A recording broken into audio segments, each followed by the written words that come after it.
Hello viewers, আসসালামু আলাইকুম। বন্ধুরা, তোমরা সবাই কেমন আছো? সবাইকে জুম্মা মোবারক। আশা করি সবাই ভালো আছো। আজকে শুক্রবার, তো আমার মেয়ের আজকে বার্থডে, সেই উপলক্ষে আজকে আমি চিকেন বিরিয়ানি রান্না করব। আমি এই যে নিয়ে এসেছি 5 কেজি মুরগির মাংস, ছোট ছোট টুকরো করে। উপকরণ হিসেবে নিয়েছি তেজপাতা, কাঁচা জিরা, এলাচ, নাকফুল, গোলমরিচ, কাঁচামরিচ, বাদাম নিয়েছি, মরিচের গুঁড়ো নিয়েছি, কাঠবাদাম, পেস্তা বাদাম, জয়ফল, জয়ত্রী, গোলমরিচ নিয়েছি।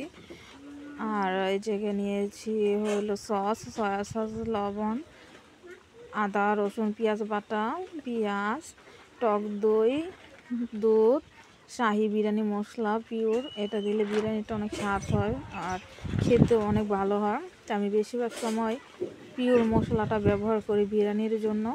চুলার ভিতরে একটা প্যান বসিয়ে আমি গরম করে বাদাম, জয়ফল, জয়ত্রী সব ময় মশলা একসাথে আমি দিয়ে ভালো করে টেলে নিব ব্লেন্ডার করার জন্য। এখন আমি নিয়ে নিব প্যানের ভিতরে তেল দিয়ে গরম করে, আর মাংসের ভিতরে লবণ দিয়ে ভালো করে মেখে নিব। প্যানটা গরম হয়ে গেলে মাংস কিনে আমি দিয়ে ভালো করে আমি ভেজে নিব। তাই আমার প্যানে আবার রান্না করতে অনেক দেরি হচ্ছিল, তাই আমি কড়াই নিয়ে নিয়েছি।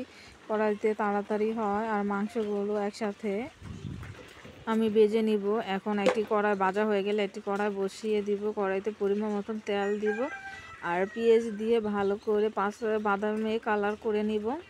2 চামচ আদা রসুন বাটা, 1 চামচ লবণ আর ব্লেন্ডার করা মশলা দিয়ে পানি দিব। দিয়ে 2 চামচের মতন আমি মরিচের গুঁড়ো দিব, 10-15টা কাঁচামরিচ, তেজপাতা, সয়া সস পরিমাণ মতন আমি দিব। আর এই জায়গায় নিয়ে নিচ্ছি টমেটো সস, তাও আমি পরিমাণ মতন দিয়ে নিব। আর 1 প্যাকেটের মতন আমি বিরিয়ানি মশলা দিয়ে আমি মশলা চটি দিয়ে মশলাটি ভালো করে কষিয়ে নিব। 2 থেকে 3 মিনিট কষানো হয়ে গেলে ভেজে রাখা মাংসগুলো আমি সব দিয়ে দিব, মশলার সাথে মিক্স করার জন্য দিয়ে দিব। ভালো করে 2 থেকে 3 মিনিট আমি কষিয়ে নেব। আমি যত কষাবো মাংস ততই ভালো হয়, খেতেও ভালো হবে। আর এখন আমি দিয়ে নিব আধা কেজি গরুর লিকুইড দুধ দিয়ে আমি এখন দিয়ে দিব হাফ বাটি টক দই দিয়ে মশলার সাথে আমি ভালো করে 10 থেকে 15 মিনিট কষিয়ে নিব। আমি কোনো এক্সট্রা পানি ব্যবহার করব না। দুধ আর টক দই দিয়ে আমি পুরো মাংসটা রান্না করে নিব। পানিটা দিলে একটু পানসা হয়, তাই আমি দিব না। মুরগির মাংস এভাবে নরম হয়ে যায়, তা আবার আমি ভেজে নিয়েছি। বেশি পানি লাগবে না, অল্পতে আমার দেখতে পাচ্ছ মাংসটা হয়ে গেছে আর কালারটা অনেক ভালো হয়েছে। এখন আমি আরও 5 থেকে 6 মিনিট মাংসটা রসা শুকিয়ে ভাজা করব, যেন কোনো রসা না থাকে। তারপরে আমি চুলার ভিতরে একটি হাঁড়ি বসিয়ে নিব, পরিমাণ মতন সামান্য তেল দিয়ে নিব। তেলটা গরম হলে এই জায়গায় 3 কেজির মতো পোলার চাল আমি ধুয়ে রেখেছি।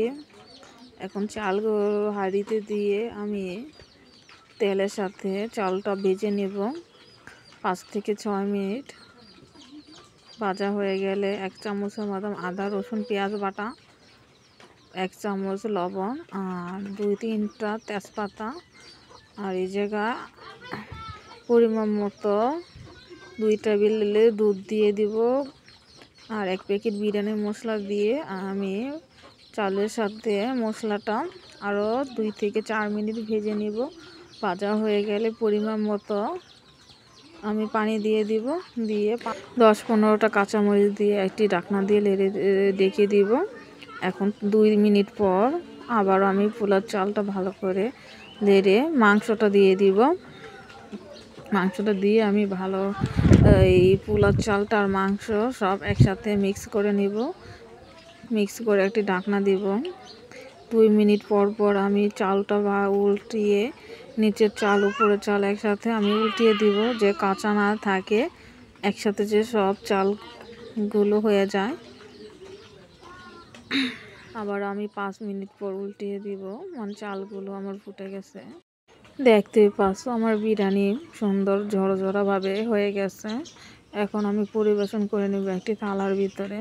এইভাবে আমার মেয়ে বিরিয়ানি খেতে অনেক পছন্দ করে আমার হাতের। আমার মেয়ের জন্য সবাই দোয়া করবেন, আর আমার ভিডিওতে অনেক ভুল হয়, সবাই তার জন্য ক্ষমা করবেন।